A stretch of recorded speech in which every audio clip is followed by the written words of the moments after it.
Bonjour, je suis Caroline Lagouge, instructrice du Reconnective Healing et de la reconnexion de l'Académie Reconnective Académie Internationale. Je suis donc instructrice et ici, je suis là pour faire une masterclass sur la question qui m'est chère, qui est comment la conscience peut-elle interagir avec votre activité sportive ou artistique? Voilà.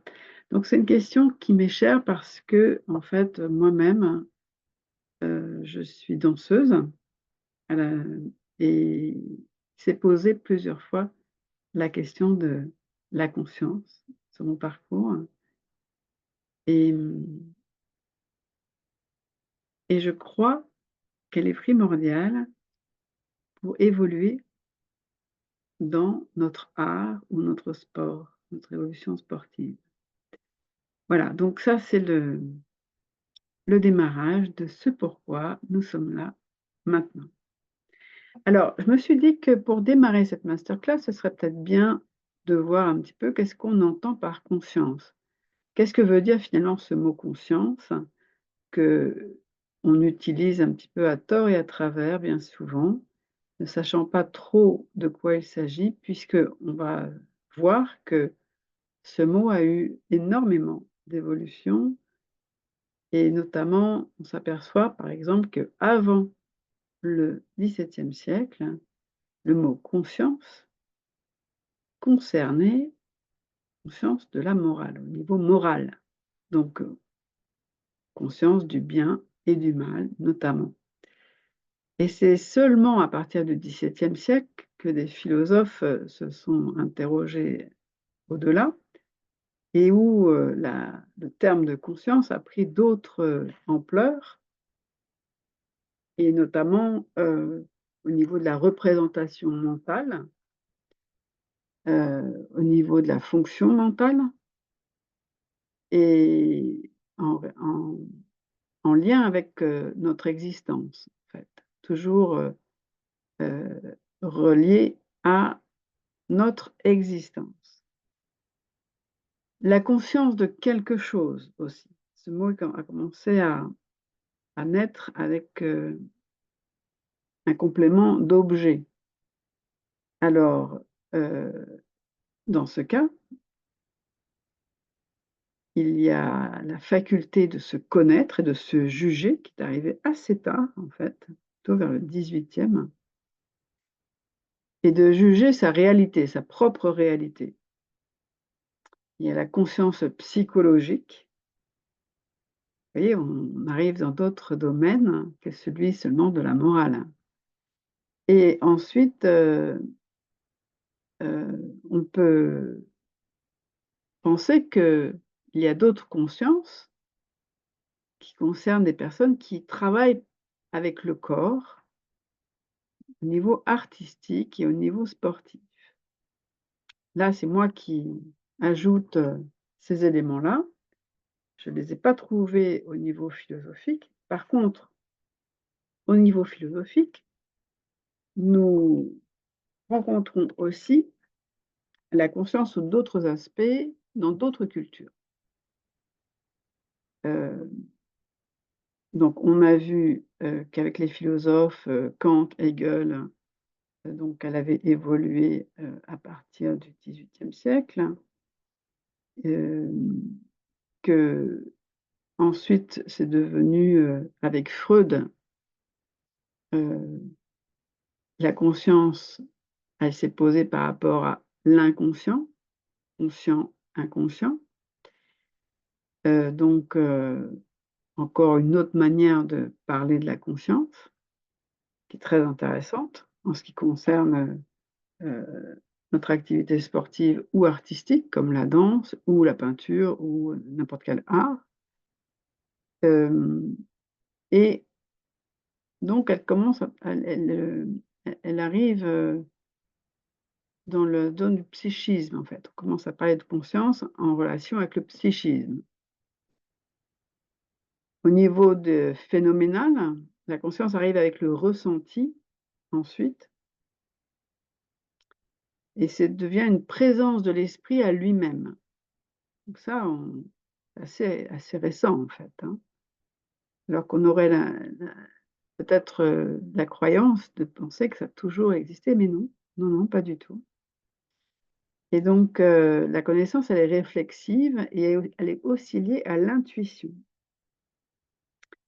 À partir du 19e, on commence vraiment à parler de cet aspect-là. Et puis, avec, les autres cultures, on rencontre aussi qu'elle est peut-être liée à la pratique de la méditation, pour un état de conscience modifié, pour une expérience subjective à l'intérieur, plus ou moins intense. Donc on commence à se rendre compte que la conscience, elle peut avoir un lien avec notre intériorité et la réflexion, conscience de quelque chose qui nous concerne. Et de ce fait, de ce phénomène mental, parce qu'il s'agit quand même d'une action, mentale, hein, cette, réflexion, en fait, on s'aperçoit qu'elle n'est pas localisable dans le corps. Ça, c'est aussi un aspect qui est intéressant. Donc on s'aperçoit de cette, donnée-là, alors qu'on va voir que pourtant la conscience corporelle a sa place aussi. Et et dans certaines spiritualités, on rencontre aussi que c'est un substrat de l'existence. Et dans l'hindouisme, par exemple, hem, la conscience a 2 grands points qui sont la connaissance et la réalisation. Et les 4 états de conscience dans l'hindouisme, par exemple, c'est l'état éveillé, qui est considéré comme un état de conscience, l'état dormant, ça c'est vraiment très intéressant parce que c'est un état de conscience, l'état rêvant, un autre état de conscience et hem, l'état du un, de l'unité avec le Brahman, donc ce qui serait l'équivalent de Dieu, espace illimité, voilà, dans notre culture. Voilà, c'est en tout cas le mot, c'est Brahman. Donc là, on est, dans un espace qui est au-delà des états de veille et de sommeil, à ce moment-là, dans ce quatrième état de conscience, c'est un état qui est illimité. Donc on retrouve l'aspect de la réflexion, de se dire que la conscience n'est pas locale dans le corps.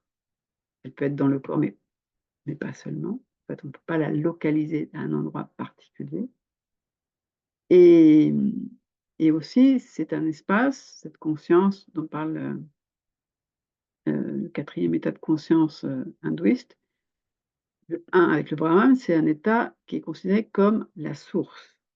Ça, c'est vraiment une donnée qui est importante, heu, à retenir parce qu'en fait, c'est non local, on parle de source et encore une fois, on pourrait peut-être imaginer que le mot qui pourrait remplacer pour notre compréhension pourrait être Dieu, pourquoi pas? Mais là, on ne parle pas de Dieu, on parle vraiment d'une conscience, au-delà de la veille et du sommeil. Donc, on parle aussi de conscience supramentale avec, Aurobindo, qui qui qui était un un une personne qui a travaillé avec l'hindouisme et de conscience aussi intégrale. Donc on a des adjectifs qui s'ajoutent pour préciser de quelle conscience de dont on parle, d'accord? Et la conscience intégrale, qui est l'équivalent de la conscience, mentale, a priori d'Aurobindo, Guèze, c'est Jean Gebser qui, l'énonce dans l'évolution de la conscience. Voilà, ça c'est la référence. Et chez les catholiques, par exemple, qui est plus lié, à la culture dans laquelle je baigne depuis que je suis enfant, la conscience, se rapporte à l'âme, souvent. Voilà, c'est un vocabulaire qui se rapporte à l'âme très souvent. Donc on a, on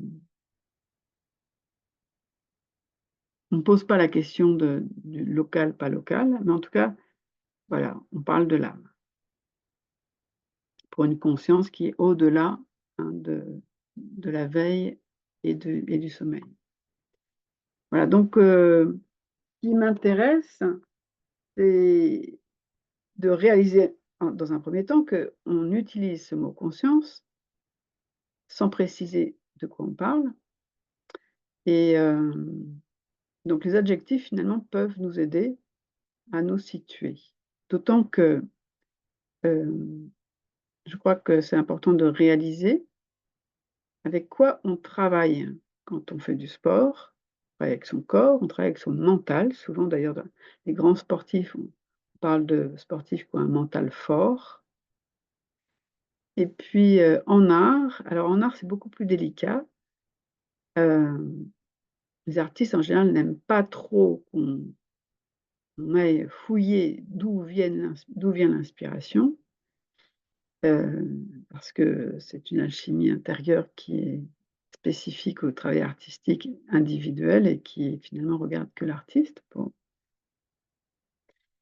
Mais on va quand même, y réfléchir parce que moi, elle m'intéresse, parce que dans mon trajet artistique, je me suis servie de la conscience corporelle, de mon mental, pour élaborer des guérisons, par exemple, quand, j'avais des problèmes graves physiques, notamment un accident. Grâce à mon mental, j'ai élaboré une technique avec le souffle où, à l'inspiration, j'amenais de l'oxygène dans les zones qui étaient déchirées au niveau du corps et avec mon expiration, je visualisais les toxines, sortir de mon corps, qui étaient relatifs à cette guérison.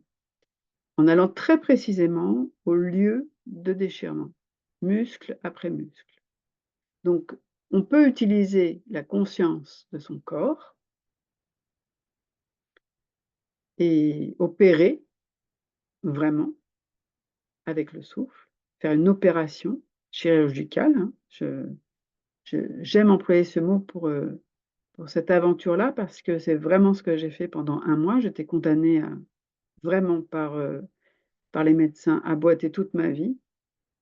Et donc pendant plus d'1 mois, j'ai fait ce travail tous les jours, toute la journée, autant que je pouvais, de visualisation et de souffle réparateur qui guérissait muscle après fibre après fibre, mon corps.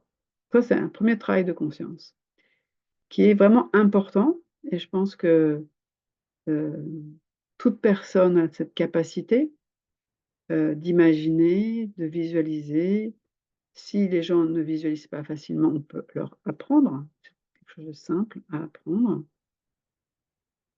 et c'est quelque chose de très important parce qu'on gagne en autonomie sur des choses très précises. Voilà, donc ensuite, il y a la conscience émotionnelle dont j'ai envie de parler, qui nous intéresse tous et qui est très à la mode parce qu'on entend beaucoup de techniques qui nous aident à gérer les émotions. Et pour pouvoir gérer les émotions, il faut d'abord avoir l'étape numéro 1, c'est en prendre conscience. Donc il y a cette conscience émotionnelle qui est très importante et qui va nous permettre, comme je viens de l'énoncer, de pouvoir gérer et ça, quand on reconnaît l'émotion, on peut se l'approprier, dialoguer avec, lui apporter du soutien et puis, jusqu'à ce elle se dissolve ou bien qu'elle, libère, la personne jusqu'à sentir un sentiment de libération, de liberté par rapport à cette émotion qui peut-être parfois peut être encombrante. Par exemple, prenons une compétition. pour un sportif avec, une idée, qui aurait peut-être, bouleversé la personne au niveau émotionnel et en fait, la conscience émotionnelle va permettre aux sportifs, de pouvoir tout de suite s'emparer de l'émotion pour pouvoir la gérer et pouvoir, continuer, son match, par exemple. Ensuite, il y a la conscience mentale. Donc la conscience mentale, en fait, la conscience émotionnelle pour moi fait partie de la conscience mentale et la conscience physique aussi, puisque c'est notre mental qui représente, c'est notre mental qui, qui élabore des stratégies, mais pas que. C'est-à-dire que je pense qu'il y a aussi une conscience mentale, importante qui ne concerne pas le corps directement, qui ne concerne pas non plus les émotions, qui est propre à elle, qui est liée à la pensée, qui est liée, à l'élaboration, qui est liée à la stratégie et que peuvent mettre en place des sportifs, bien sûr. On voit bien, pour, un travail d'équipe, comme ce travail mental est très, très important. On voit bien aussi qu'il nous permet de nous représenter sur d'autres plans éventuellement, c'est-à-dire, il y a vraiment des sportifs qui apprennent à s'extraire du du terrain, à prendre de la hauteur pour avoir une vue d'ensemble de l'équipe sur le terrain, pour pouvoir agir plus efficacement. Donc c'est un travail mental. Donc ça, c'est vraiment, clair, et cette conscience, elle nous permet, de pouvoir reconnaître et de réaliser un certain nombre de choses et pour les artistes, par exemple, moi je me souviens avant de connaître une autre conscience plus infinie qu'on va avoir ensuite, je me souviens qu'en tant qu'improvisatrice, à l'école, on nous avait, invités, à jouer avec des éléments, chorégraphiques et en spontané. C'est-à-dire que c'est une espèce de chorégraphie spontanée où le cerveau très, très rapidement élabore parce qu'il a une vue de l'avant, il a une projection de l'après, ce qui va se passer sur la scène, par exemple et entre les 2, dans le présent, il exécute, des mouvements de danse, il danse, il chorégraphie, dans avec ce mental qui travaille, très, très rapidement. Donc ça, c'est aussi un travail mental qui est extraordinaire et qui qui est très intéressant pour, aussi les musiciens, par exemple, qui travaillent en groupe et qui improvisent et qui peuvent, comme ça élaborer en spontané, tout un une musicalité, laisser, venir,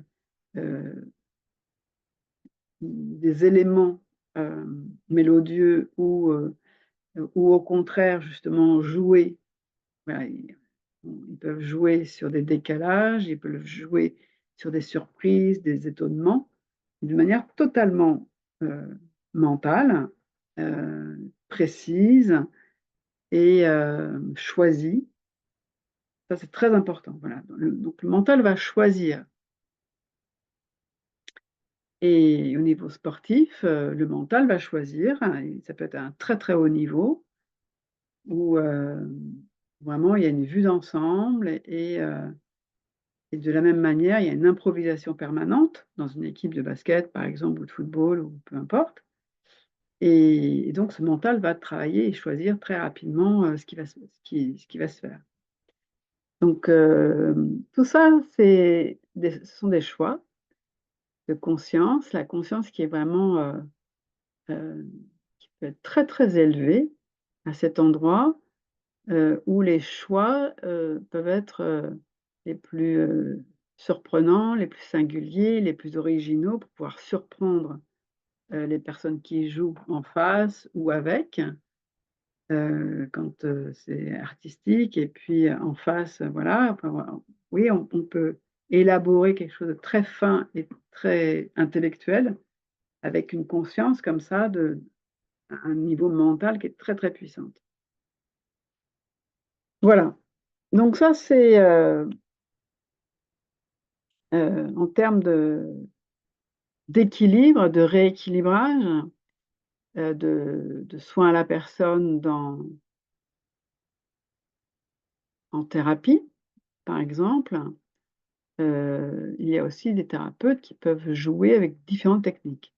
C'est-à-dire que la personne arrive au cabinet et puis, elle va entendre, elle va accueillir la parole de la personne et puis dans sa tête, étant formée par exemple, à la PNL, Reconnective Healing, à la psychologie, à la sociologie, hem, à la communication non violente, enfin voilà, à au tapotage là, je j'ai plus le EFT pardon, à l'EFT et puis d'autres techniques, voilà, on sait qu'aujourd'hui, on est sur des des centaines de techniques, qui sont possibles d'apprendre, la cohérence cardiaque et cetera. Heu, le thérapeute, va faire, assez rapidement, de manière très consciente et choisie, une sorte d'analyse intérieure qui va checker qu'est-ce qui va être approprié pour la personne, de manière à pouvoir l'accompagner et lui donner, des appuis et un cheminement qui vont lui permettre d'avancer dans sa thérapie, par exemple.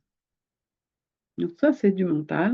Donc ça, c'est l'ego qui est bien affûté, une conscience de l'ego qui est au maximum, heu, très éveillée, d'accord?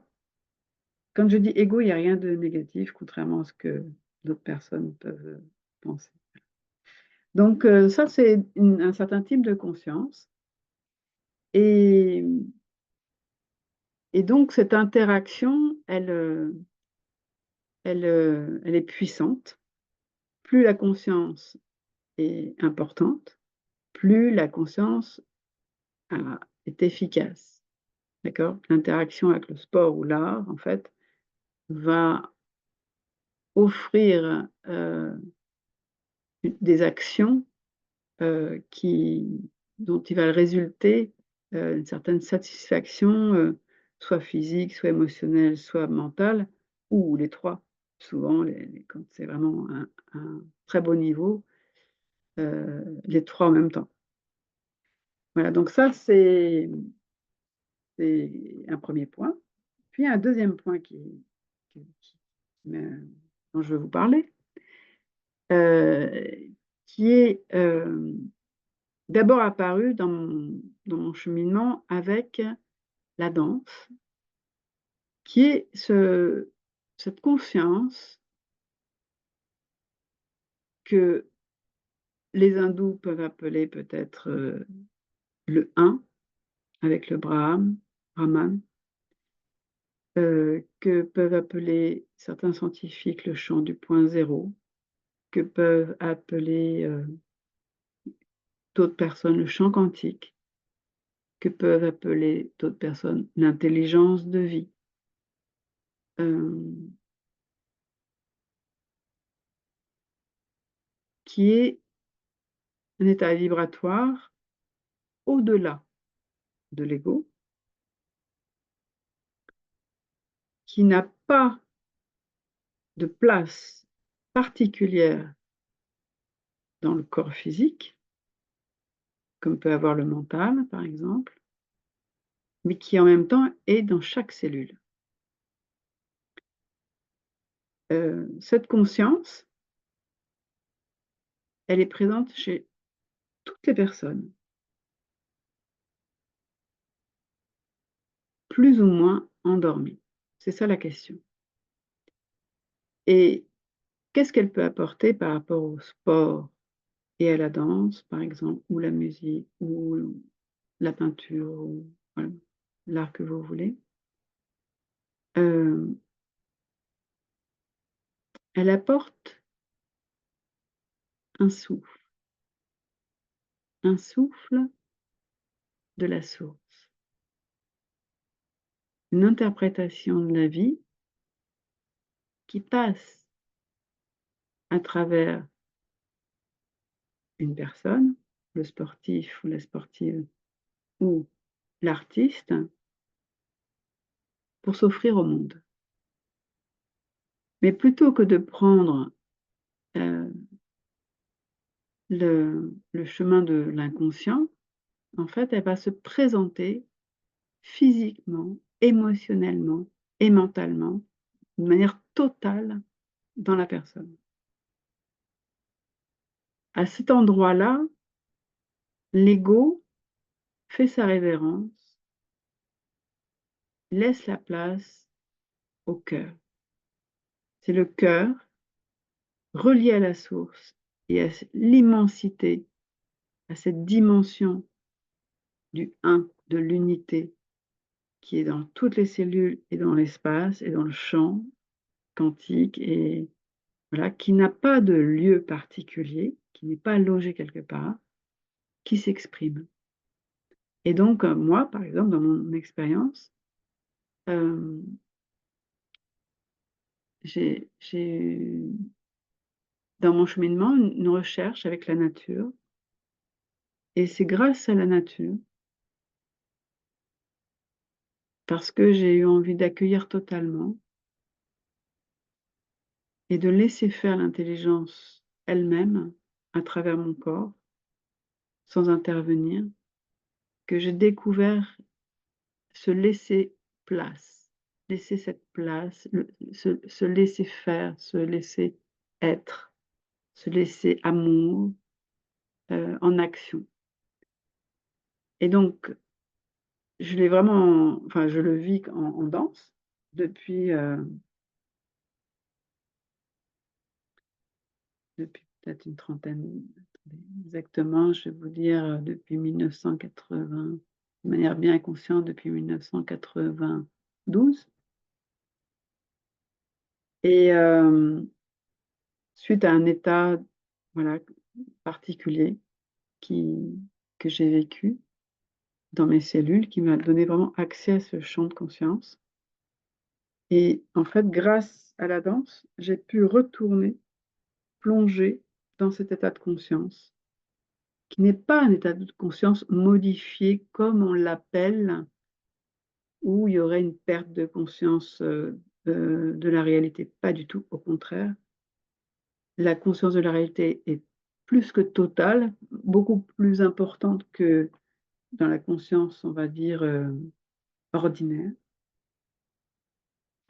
et en fait, l'ego, c'est-à-dire mon mental, heu, vraiment se met au service de l'intelligence de vie qui est présente. Voilà.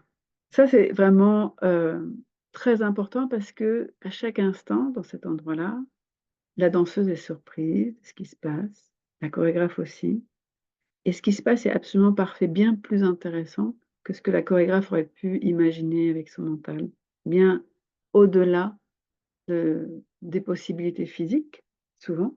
C'est-à-dire que, quand, je fais une improvisation dans ce champ de conscience, dans cette conscience, de l'unité, en fait, je ne sais pas ce que mon corps va faire et il prend ses aises, c'est-à-dire qu'il est capable de faire des choses bien plus, physiques, sportives, on va dire, que si je le décidais, si je choisissais moi-même le mouvement.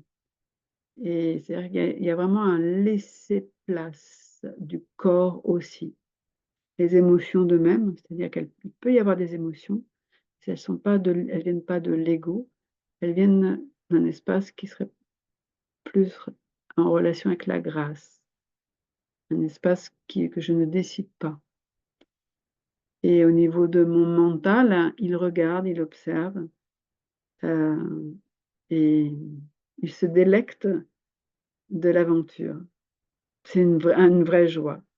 Donc c'est vraiment, accueillir, voilà, ce qui est là et dans mon expérience, je n'arrivais pas à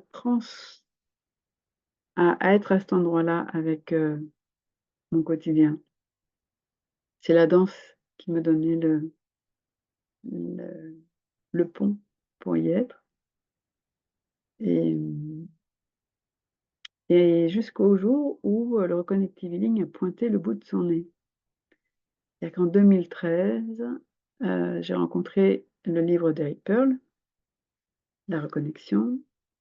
Grâce à ce livre, je me suis formée dans l'année, en 2013, au Reconnective Healing afin d'avoir, la possibilité moi-même de me faire des séances de Reconnective Healing, c'est-à-dire des séances où j'ai accès à ce champ de l'unité et aussi la possibilité de faciliter des séances pour donner accès à d'autres personnes d'être dans ce champ de l'unité. Et pourquoi? Parce que dans ce champ de l'unité s'opère l'harmonie, mais au plus haut des possibilités de la personne.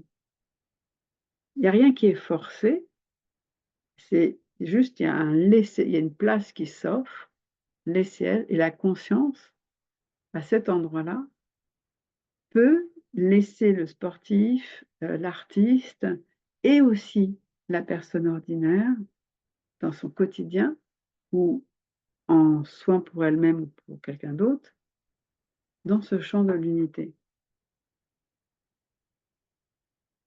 Et donc, cette formation au Reconnective Healing et à la reconnexion personnelle, m'a permise, de me propulser dès que je veux, en fait, dans cet espace du champ du point zéro, dans cet espace d'amour, qui est un espace d'amour véritable et de conscience. Et alors au niveau l'intérêt des sportifs à venir se former, par exemple, il y a quelques très grands sportifs qui sont venus, des footballeurs, des handballeurs notamment, que j'ai rencontrés, qui sont venus en formation. Hem, En fait, ça permet aux sportifs d'être disponibles à l'intelligence de vie qui est là et qui sait, avec son intuition et son instinct le plus vif, être au taquet, choper la balle pour, danser, pour, pour taper dans la balle ou voilà, qui sait où il faut aller parce qu'il y a l'instinct qui est au plus clair. Donc déjà, c'est très intéressant parce que ça dépasse en fait, la raison, le raisonnement, la stratégie, vous voyez? On passe à vraiment un autre endroit. Parce qu'on est très présent à ce moment-là. C'est là vraiment la grande présence. L'âme est présence, la source est présence et en fait, nous sommes source présente et dans le jeu, JEU, de jouer quoi, quand on est vraiment fait pour jouer, eh bien, en fait, le feu est complètement vert et ouvert et c'est pareil pour les artistes. Les artistes qui viennent se former, en fait, développent leur instinct au plus vif et se soulagent par rapport à des choix, des prises de risques, de se prendre la tête sur, «Est-ce que je vais faire ci? Est-ce que je vais faire ça? Est-ce que je» mais de laisser l'intelligence de vie opérer.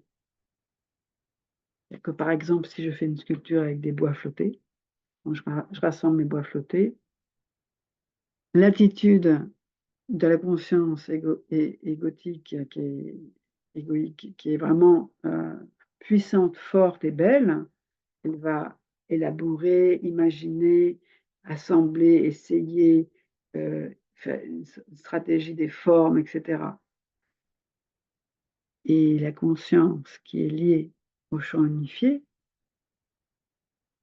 elle va prendre les pièces et elle va savoir tac, tac, clac, clic, clac, tac, tic, tac, tac, tac, précisément où et comment poser les pièces et que ce soit dans l'harmonie. Donc on est vraiment dans vous voyez, les 2 peuvent se rejoindre totalement, hein. L'une n'exclut pas l'autre, loin de là. On a besoin de toutes ces facettes et et voilà, donc j'avais envie de vous raconter ça.